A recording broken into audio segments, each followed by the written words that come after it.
The rain came down hard that Tuesday afternoon, turning the crosswalk on 5th and Madison into a mirror of grey sky and distant headlights.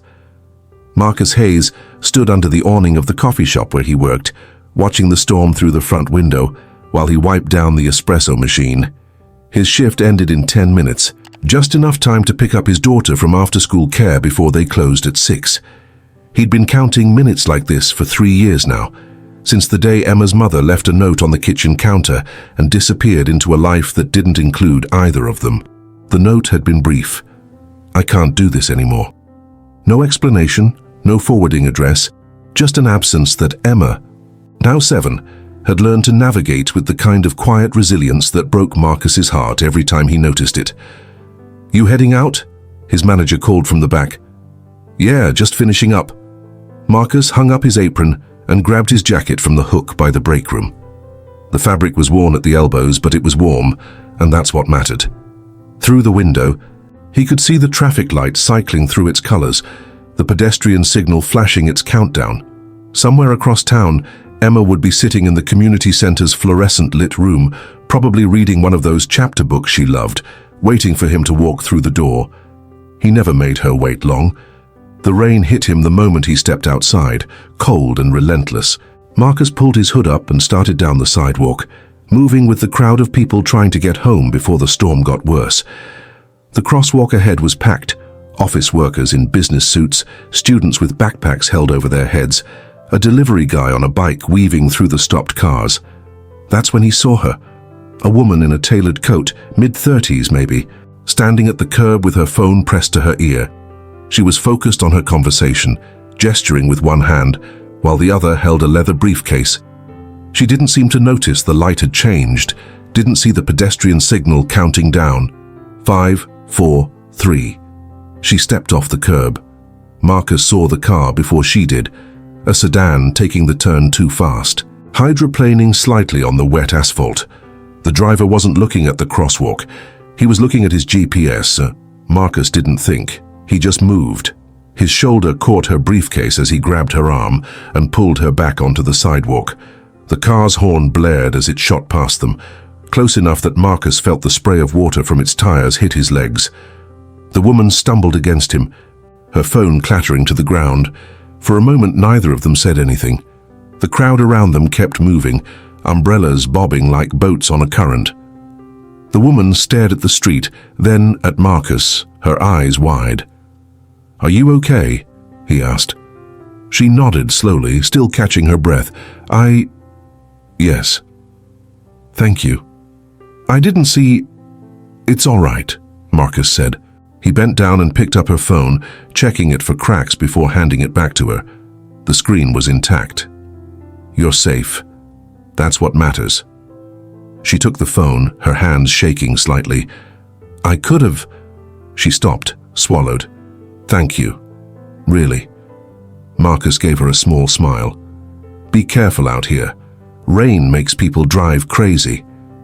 Before she could respond, he was already moving again, jogging across the now-safe crosswalk toward the bus stop on the other corner. He had 7 minutes to catch the express route to Emma's school. The woman and her briefcase and her close call faded into the background of his thoughts as he ran.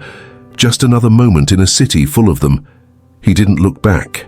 The community center smelled like tempera paint and floor cleaner, a combination Marcus had come to associate with the anxious relief of making it on time. Emma sat at one of the small tables near the window, her legs swinging beneath her chair as she turned the pages of a book. She looked up when he walked in, and her face broke into the kind of smile that made every rushed bus ride and double shift worth it. "Daddy." "Hey, sweetheart." Marcus crossed the room and knelt down beside her chair. "What are we reading today?" She held up the book, something about a girl detective and a missing necklace. "It's really good. Miss Sarah said I could take it home if I bring it back tomorrow. Then we better take good care of it." He helped her pack her backpack, making sure the book went in carefully, and then they headed out into the rain together, sharing his hood as they walked to the bus stop.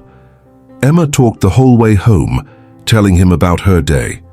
The science experiment they'd done with vinegar and baking soda, the boy in her class who'd brought in a turtle shell for show and tell, the drawing she'd made in art class that her teacher had hung up on the wall. Marcus listened, asking questions, filing away details. These were the moments that mattered, the ordinary magic of watching his daughter grow into herself one day at a time. Their apartment was small, a one-bedroom in a building that had seen better decades, but Marcus had done his best to make it feel like home. There were Emma's drawings taped to the refrigerator, a shelf full of her books, a purple blanket on the couch that she'd picked out herself at the thrift store. It wasn't much, but it was theirs. Marcus made spaghetti for dinner while Emma did her homework at the kitchen table, her pencil scratching across the paper as she worked through multiplication problems. They ate together, talking about nothing and everything, and then Marcus helped her get ready for bed, teeth brushed, pajamas on. One chapter of the detective book read aloud with different voices for each character. "Daddy," Emma said as he tucked her in, "why don't I have a mom like the other kids?" The question hit him in the chest, familiar but still sharp. They'd talked about this before, but it never got easier. "You do have a mom," Marcus said carefully. "She's just not here right now." "Is she coming back?" "I don't know, baby." He smoothed her hair back from her forehead. "But you've got me, and I'm not going anywhere." Emma nodded, her eyes already getting heavy. "I know." Marcus sat with her until she fell asleep, watching the rise and fall of her breathing in the dim light from the hallway. He thought about the note on the counter 3 years ago, about all the ways he'd failed to see it coming, about the court date next month that kept him awake most nights. Emma's mother had resurfaced 6 weeks ago with a lawyer and a petition for custody. After 3 years of silence, she wanted Emma back, said she'd gotten her life together, had a stable job now, a nice apartment in a good school district. The hearing was scheduled for the first week of November. Marcus had spent his savings on a consultation with a family attorney who'd been honest with him. Fathers in his position didn't usually win, especially single fathers who worked retail, who lived in rent-controlled apartments in questionable neighborhoods, who could barely afford the legal fees, let alone a custody battle. But he was going to fight anyway. Because Emma was his daughter, because he'd been there every single day for 3 years, because love had to count for something. He just didn't know if it would count for enough. The law office of Chen and Associates occupied the 3rd floor of a building in the financial district, the kind of place Marcus had never had reason to visit before. He sat in the waiting room the following Monday, filling out intake forms on a clipboard, while trying not to calculate how much this meeting was going to cost him. The receptionist had said the initial consultation was free, but everything after that came with a price tag he couldn't really afford. His court-appointed attorney had cancelled last week, some kind of emergency, and the court had given him 30 days to find new representation or show up alone. Marcus had called every legal aid office in the city, but they were all backlogged. A friend from work had mentioned Chen and Associates, said they sometimes took cases pro bono. Marcus didn't have much hope, but he had to try. "Mr. Hayes," a paralegal appeared in the doorway. "Ms. Victoria Chen will see you now." Marcus followed her down a hallway lined with framed degrees and bar certifications, past offices where lawyers sat hunched over computers or spoke in low voices on phone calls. The paralegal stopped at a corner office and gestured him inside. The woman behind the desk was focused on her computer screen, typing something quickly before looking up. When she did, Marcus felt the air leave his lungs. It was her. The woman from the crosswalk. She had the same startled recognition in her eyes, the same momentary freeze of someone placing a face they'd seen before. Then her expression shifted into something professional, controlled. "Mr. Hayes," she said, standing, "please have a seat." Marcus sat down slowly, his mind racing. Of all the lawyers in the city, of all the offices he could have walked into. "I apologize," Victoria said, and there was something careful in her voice. "I didn't realize when I saw your name on my calendar. You're the man from last week, the crosswalk." "Yeah," Marcus managed, "that was me." She sat back down, folding her hands on the desk. For a moment, neither of them spoke. Marcus could see her processing this, the same way he was, the strangeness of it, the impossible coincidence. "I never properly thanked you," she said finally. "You probably saved my life." "You don't have to." "I do."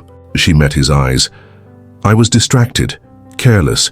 You didn't have to help me, but you did, so thank you." Marcus nodded, unsure what to say. The office felt too formal suddenly, too polished. He was acutely aware of his worn jacket, the scuff on his shoes, the way he probably looked compared to the clients this woman usually dealt with. "So," Victoria said, picking up a folder from her desk, "the paralegal mentioned you're dealing with a custody situation." And just like that, they were back in their separate worlds, lawyer and client, professional and desperate. Marcus took a breath and told her everything. Emma, the 3 years of single parenthood, the mother who'd left and now wanted to return, the court date that was approaching too fast. Victoria listened without interrupting, taking notes on a legal pad in front of her. When he finished, she was quiet for a moment. "This is going to be difficult," she said, and Marcus appreciated that she didn't sugarcoat it. "The courts generally favor reunification with biological parents, especially mothers. Your ex's absence will work against her, but if she can show she stabilized her life—" "I know," Marcus said. "Everyone keeps telling me I don't have a good chance." "I didn't say that." Victoria looked at him directly. "I said it would be difficult, but you have something important on your side." "What's that?" "You've been there. Every day, every moment, for 3 years. That matters." She paused. "I'd like to take your case." Marcus felt something loosen in his chest. "I can't. I don't have a lot of money for—" "Pro bono," Victoria said. "No charge. Consider it my way of saying thank you properly." "You don't have to do that." "I know I don't." She offered him a small smile. "But I want to. Besides, I don't take cases I don't believe in, and I believe in this one." The next 3 weeks passed in a blur of preparation. Victoria was thorough. She interviewed Emma's teachers, collected records from the community center, gathered statements from Marcus's employer and neighbors. She coached Marcus on what to expect in court, how to answer questions, how to stay calm when Emma's mother's attorney inevitably painted him as insufficient. They met twice a week, usually in the evenings after Marcus finished his shift, and Emma was at her friend's house for a playdate.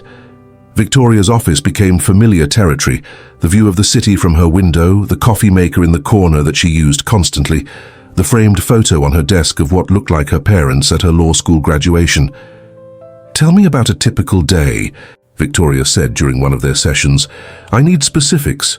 What Emma eats for breakfast, how you help with homework, what time bedtime is." Marcus described their routine, the morning rush to get Emma to school before his shift started, the careful budgeting to make sure there was always fresh fruit in the apartment, the bedtime stories and multiplication flashcards, and Saturday morning pancakes. He talked about Emma's teacher conferences, about the way his daughter had learned to tie her shoes, about the night she'd had a fever and he'd stayed up until 3 in the morning making sure she was okay. Victoria wrote it all down, but Marcus noticed the way she looked at him when he talked about Emma, something soft in her expression, something that made her seem less like the polished attorney and more like the woman who'd nearly stepped in front of a car. "You're a good father," she said once, unprompted, in the middle of him explaining how he'd saved up for Emma's bicycle. Marcus didn't know how to respond to that, so he just nodded and kept talking. The courthouse was busy on the morning of the hearing, full of people navigating their own legal dramas. Marcus wore his only suit, purchased at a discount store the week before, and tried to ignore the way his hands shook as he and Victoria walked through security. Emma's mother was already there, sitting with her attorney on the opposite side of the hallway. She looked different than Marcus remembered, older, more put together. She didn't look at him. "Don't worry about her," Victoria murmured. "Focus on telling your truth." The hearing itself felt surreal. Marcus sat at a table next to Victoria, while Emma's mother's attorney painted a picture of a reformed woman who'd made mistakes but was ready to be a mother again. They presented evidence of her new job, her apartment, the parenting classes she'd taken. They emphasized stability, resources, a 2-parent household. She was engaged now, apparently. Then they questioned Marcus's ability to provide the same. His work hours, his income, the neighborhood where Emma went to school. They made it sound like loving his daughter wasn't enough. When it was Victoria's turn, she was surgical. She walked the judge through 3 years of documentation, attendance records showing Emma hadn't missed a single day of school, medical records showing every checkup and vaccination on schedule, teacher reports praising Emma's emotional well-being and academic progress. She presented testimony from neighbors, from Marcus's employer, from Emma's after-school supervisor. Then she called Marcus to the stand. "Mr. Hayes," Victoria said, her voice gentle but clear, "can you tell the court about the day Emma learned to ride her bike?" It was an odd question, and Marcus saw the opposing attorney shift in her seat, ready to object. But the judge waved her off, curious. Marcus took a breath. "It was last summer. I'd saved up for a used bike and we went to the park. She was scared at first, didn't think she could do it, so I ran beside her, holding the seat, until she found her balance. When I finally let go and she realized she was riding on her own." He paused, remembering Emma's face, the pure joy in her laughter. She looked back at me and said, "Daddy, I'm flying." "And what did you feel in that moment?" Victoria asked. "Like I was watching her become who she's meant to be," Marcus said. "Like I was doing exactly what I was supposed to be doing." The courtroom was quiet. Marcus saw the judge writing something down, her expression unreadable. Emma's mother's attorney tried to redirect, to focus on material provisions and future opportunities, but Victoria had already made her point. This wasn't about who could provide more money or a bigger apartment. It was about who had been there, day after day, teaching a little girl to fly. When the judge called a recess to review the materials, Marcus and Victoria stepped into the hallway. He felt wrung out, exhausted. "You did well," Victoria said. "Did I say enough?" "You said what mattered." They sat on a bench outside the courtroom, waiting. Marcus watched people pass by, other families, other battles. He thought about Emma, currently at school, unaware that her entire future was being decided in a room down the hall. "Can I ask you something?" Marcus said. Victoria looked at him. "Of course." "Why are you really doing this? It's not just about the crosswalk, is it?" She was quiet for a moment. "My father raised me alone," she said finally. "My mother left when I was 5. I don't remember much about her, but I remember everything about him. The way he learned to braid my hair, even though he had no idea what he was doing. The way he showed up to every school event. The way he made me believe I could do anything." She paused. "He died when I was in law school, but everything I am because he chose to be there."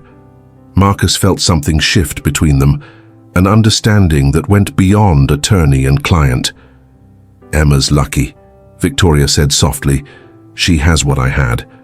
Someone who shows up." Before Marcus could respond, the bailiff appeared in the doorway. "The judge is ready." They stood together and walked back into the courtroom. The judge sat at her bench, looking down at the papers in front of her, her expression serious. "I've reviewed all the materials presented today," she said. "This is never an easy decision, but the standard I must apply is clear. What serves the best interest of the child?" Marcus held his breath. "While I acknowledge that the mother has made efforts to stabilize her life, I cannot overlook 3 years of complete absence during a critical developmental period. The evidence shows that Emma Hayes is thriving in her current environment, emotionally, academically, and socially. Mr. Hayes has demonstrated not just adequacy, but excellence in his role as her primary caregiver." The judge looked directly at Marcus. "Custody will remain with the father. The mother may petition for visitation rights to be determined in a separate hearing, but physical custody stays with Mr. Hayes." Marcus barely heard the rest. The gavel came down, and it was over. He'd won. Victoria touched his arm gently. "Congratulations," she said, and her eyes were bright. They walked out of the courthouse together into autumn sunshine.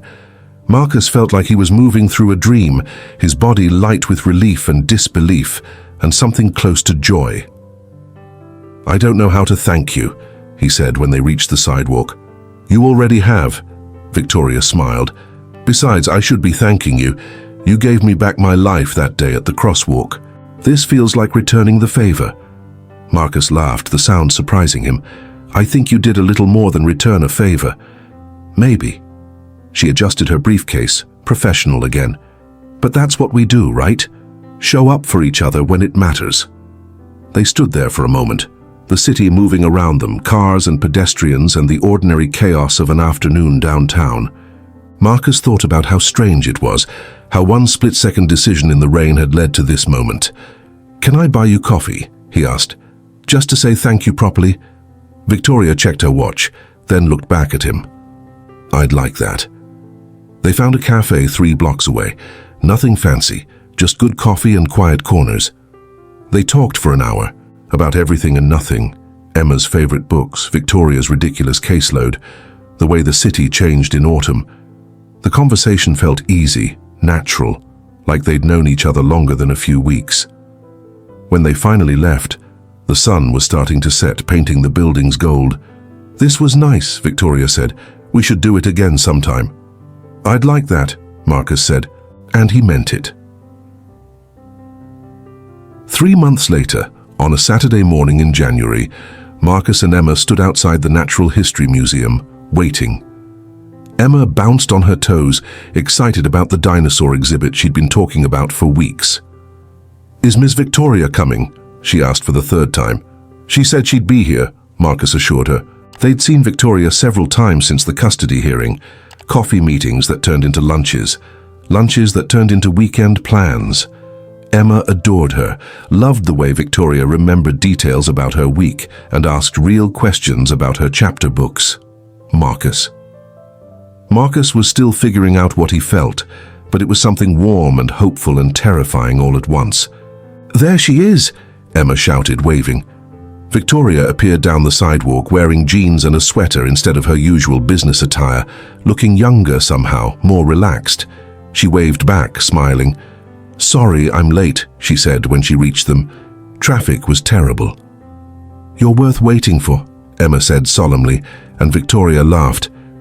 They spent the afternoon wandering through exhibits, Emma running ahead to read plaques and peer into displays, while Marcus and Victoria followed at a slower pace.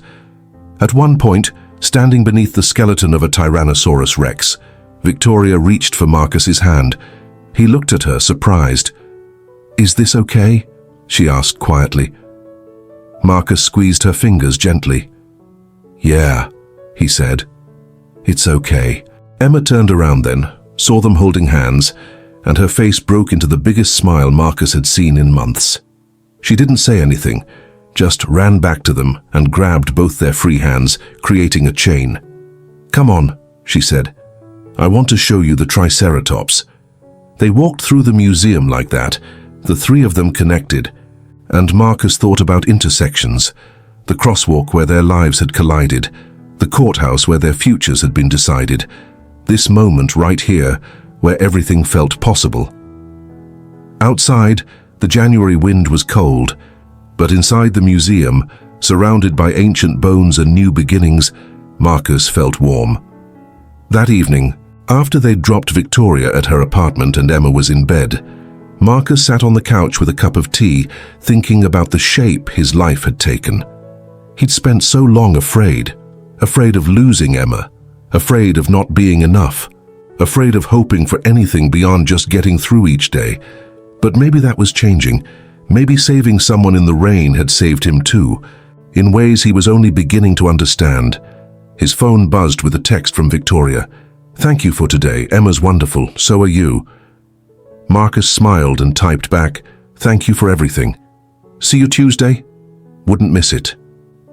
He set the phone down and looked around his small apartment, at Emma's drawings on the walls, at the detective book on the coffee table, at the ordinary miracle of the life he'd built. It wasn't perfect, it wasn't always easy, but it was theirs, and it was enough, and now, maybe, it was growing into something even more. In her room, Emma slept peacefully, dreaming whatever 7-year-olds dream about, and Marcus sat in the quiet, grateful for every moment that had led him here, to this exact place, to this specific chance at something like joy.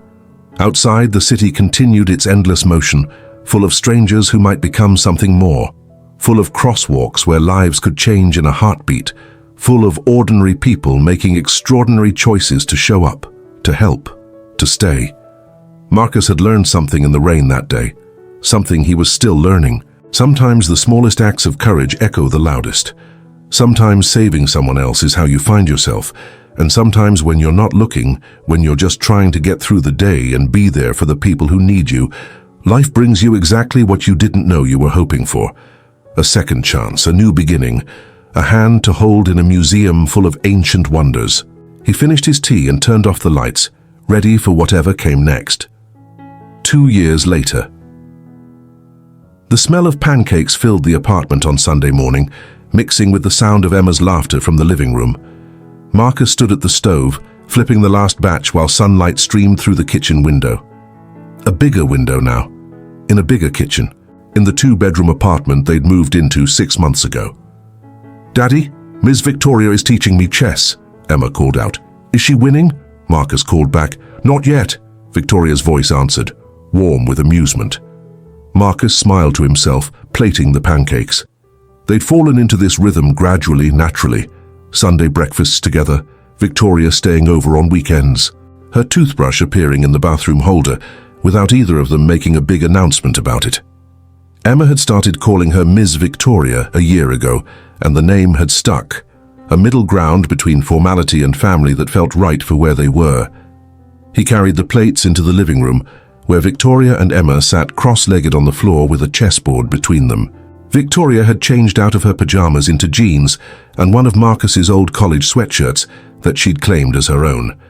Her hair was pulled back in a ponytail, and she was explaining pawn movement to Emma with the same careful attention she brought to everything. "Breakfast is served," Marcus announced. Emma jumped up immediately, abandoning the chess game for pancakes. Victoria stood more slowly, stretching, and caught Marcus's eye with a smile that made his chest feel warm. They ate together at the small dining table, Emma talking non-stop about the science fair project she was working on, something involving plant growth and different types of music. She was 9 now, taller, more confident, still reading constantly but branching out into science books and biographies alongside her beloved mystery novels. "So I thought maybe classical music for one plant, and then rock music for another, and then—" Emma paused mid-sentence, looking between Marcus and Victoria with sudden seriousness. "Are you two getting married?" Marcus nearly choked on his coffee. Victoria set down her fork carefully. "What makes you ask that?" Victoria said, her voice neutral but her eyes dancing with barely suppressed laughter. "Jessie at school said when grown-ups spend all their time together and share clothes and stuff, it means they're getting married." Emma took a bite of pancake, completely casual about upending the morning. "So are you." Marcus and Victoria looked at each other. They'd talked about the future in abstract terms, about commitment, about what they were building together. But they'd both been cautious, moving slowly for Emma's sake. Or maybe, Marcus admitted to himself, for their own sake too. Both of them understood how precious and fragile this was. "Would you want that?" Victoria asked Emma gently. "If we did." Emma considered this seriously, chewing thoughtfully. "I think so," she said finally. "I mean, you're already kind of like family. It would just make it official, right?" Marcus felt something tighten in his throat. "It's not quite that simple, sweetheart. Why not?" Emma looked genuinely confused. "You love each other, I can tell, and Ms. Victoria loves me. You do, right?" She looked at Victoria with sudden uncertainty. "Very much," Victoria said softly. "More than I knew I could." "Then what's complicated about it?" Emma pressed. Victoria reached across the table and took Marcus's hand, squeezing gently. "Nothing," she said, looking at him. "Nothing's complicated about it at all." Later, after Emma had gone to her friend's house for a play date, Marcus and Victoria cleaned up the breakfast dishes together in comfortable silence. Marcus washed, while Victoria dried, their movements synchronized from months of practice. "She really put us on the spot," Marcus said, handing her a plate. "She's perceptive," Victoria agreed. "Probably gets that from her father." Marcus laughed. "I don't know about that. I'm pretty sure I was completely clueless about us for the first 6 months." "You weren't clueless. You were careful." Victoria set the dried plate on the counter and turned to face him. "We both were, for good reasons." Marcus shut off the water and dried his hands, leaning against the counter. "And now? Now I think we've been careful enough." Victoria stepped closer, her expression serious but open. Marcus, I love you. I love Emma. I love the life we're building, and I know it's scary. Believe me, I know. But I also know I don't want to spend the rest of my life being cautious about the best thing that's ever happened to me. Marcus felt his heart hammering in his chest. I love you too, he said. I have for a while now. I wanted to make sure this was real, that it wasn't just gratitude or... It's not gratitude, Victoria interrupted firmly. It stopped being gratitude about 5 minutes after we started having coffee together. This is real, Marcus. Maybe the most real thing I've ever had. He pulled her into his arms, holding her close, breathing in the familiar scent of her shampoo. Emma's right. You know, he murmured into her hair. We should make it official. He felt Victoria's smile against his shoulder. Was that a proposal? Maybe a pre-proposal, a proposal. He pulled back to look at her. I want to do it right, when the moment's perfect. The moment's already perfect, Victoria said, but she was laughing, her eyes bright. But I'll wait. I'm good at waiting when it matters. 4 months later. The park where Emma had learned to ride her bike looked different in late spring. The trees full and green, the walking paths busy with joggers and families. Marcus stood near the bike racks, his hands in his pockets, watching Emma and Victoria throw a frisbee back and forth on the grass. He'd been planning this for weeks, carrying the ring box around like a secret weight in his jacket pocket, waiting for the right moment. He'd thought about fancy restaurants or romantic getaways, but everything felt too staged, too separate from their actual life. This felt right. This park, this ordinary Sunday afternoon, the three of them together. Emma, he called out, come here for a second. Emma caught the frisbee and jogged over, Victoria following with a curious expression. They both stood in front of him, wind-blown and happy, exactly as he wanted to remember them. Marcus took a breath. So, I've been thinking about what you said, Em. About making things official. Emma's eyes went wide. Are you... Let me get through this, Marcus said, smiling. He turned to Victoria, who had gone very still, her hand pressed to her chest. Victoria, 2 years ago I pulled you out of the path of a car, and I thought that was the end of it. Just a stranger helping a stranger. But you turned out to be so much more than that. You became my advocate, my friend, my partner. You showed up for Emma and me when we needed someone most, and you never stopped showing up. He reached into his pocket and pulled out the small velvet box, dropping to one knee on the park path. Victoria's eyes filled with tears. You made me believe that love doesn't have to be complicated or scary, Marcus continued. That sometimes it's just two people choosing each other every single day. And I want to keep choosing you for the rest of my life. So, Victoria Chen, will you marry me? He opened the box, revealing the simple gold band with a small diamond, modest but beautiful, everything he could afford and everything that mattered. Victoria pressed her hand to her mouth, nodding before she could even speak. Yes, she finally managed. Yes, absolutely yes. Marcus stood and slipped the ring onto her finger, and she threw her arms around him, laughing and crying at the same time. Emma whooped and jumped up and down, then crashed into both of them, creating a three-person hug in the middle of the path while other park-goers smiled as they passed. Can I be in the wedding? Emma asked, muffled against their sides. You're going to be the most important person in the wedding, Victoria said, pulling back to look at her. After your dad. Obviously. Can I pick my own dress? Within reason, Marcus said, laughing. They stood there together, the three of them, while the afternoon stretched out around them, perfect and ordinary, and everything Marcus had never let himself hope for. The wedding, 8 months later. They kept it small, just close friends, a few colleagues, and Emma as the official junior bridesmaid in a purple dress she'd picked out herself. The ceremony took place in the community center, where Emma used to go for after-school care, the same building where Marcus had picked her up countless times, rushing to make it before closing. It felt right to start this new chapter in a place that had supported them through the hardest ones. Victoria's father's photograph sat in a place of honor on the gift table, and Marcus's manager from the coffee shop served as his best man. Emma stood beside Victoria during the vows, holding her bouquet and beaming with pride. When the officiant asked if anyone objected, Emma stage whispered, "Don't even think about it," and everyone laughed. Marcus said his vows, looking directly into Victoria's eyes. "You saved me," he said simply. "Not because I pulled you from a crosswalk, but because you showed me what it means to be brave enough to accept help, to believe in second chances, to trust that good things can last." Victoria's vows were equally simple. "You reminded me why I became a lawyer in the first place, to fight for people who deserve someone in their corner. But you also taught me that being in someone's corner isn't just professional. Sometimes it's personal. Sometimes it's coming home. You and Emma are my home now." When they kissed, Emma clapped so loudly that several people in the front row jumped. Fast went to 1 year after the wedding. The house wasn't big, but it had a yard, a real yard with grass and a garden bed where Victoria had planted tomatoes that were actually growing.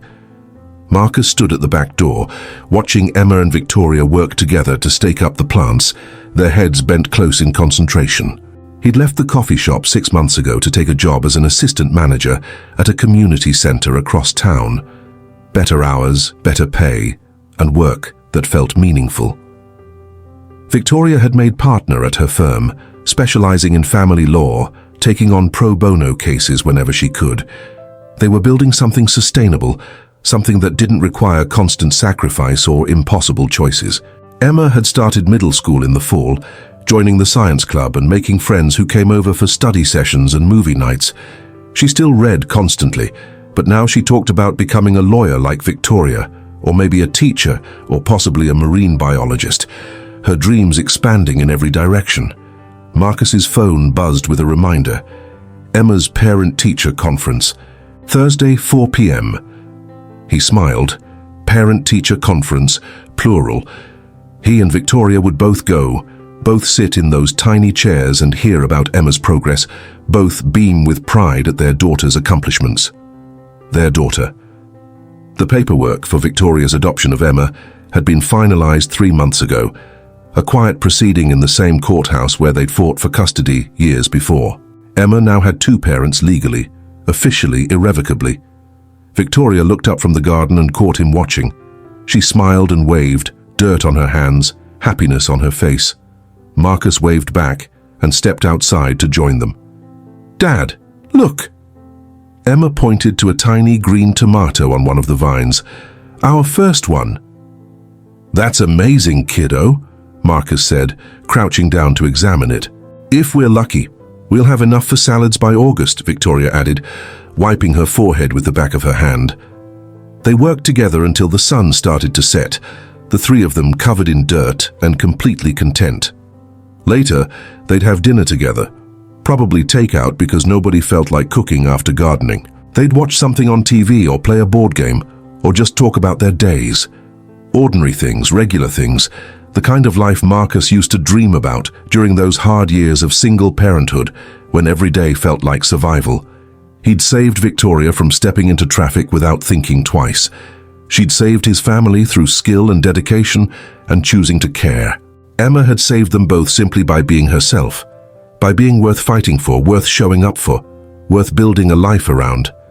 And now they saved each other every day, in small ways and large ones, through simple presence and complicated choices and the steady accumulation of moments that added up to a family.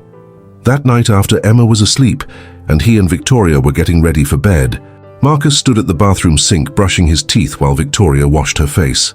"Happy?" she asked, catching his eye in the mirror. Marcus nodded, his mouth full of toothpaste. He spit, rinsed, and turned to her. "Completely," he said. "You?" "More than I ever thought possible," Victoria replied. She dried her face and leaned against him. "Thank you for running into the rain that day." "Thank you for being worth running toward," Marcus said. They stood there for a moment in the small bathroom of their small house, holding each other while the world continued outside, full of strangers and crosswalks and moments that could change everything if you were brave enough to act. Marcus had learned that courage came in many forms. Sometimes it was pulling someone from danger. Sometimes it was accepting help. Sometimes it was opening your heart even when you were terrified of losing what you'd found. And sometimes it was simply this: standing in your own bathroom with the person you loved, grateful for every impossible coincidence and hard-won victory that had brought you here, ready for whatever came next. Together,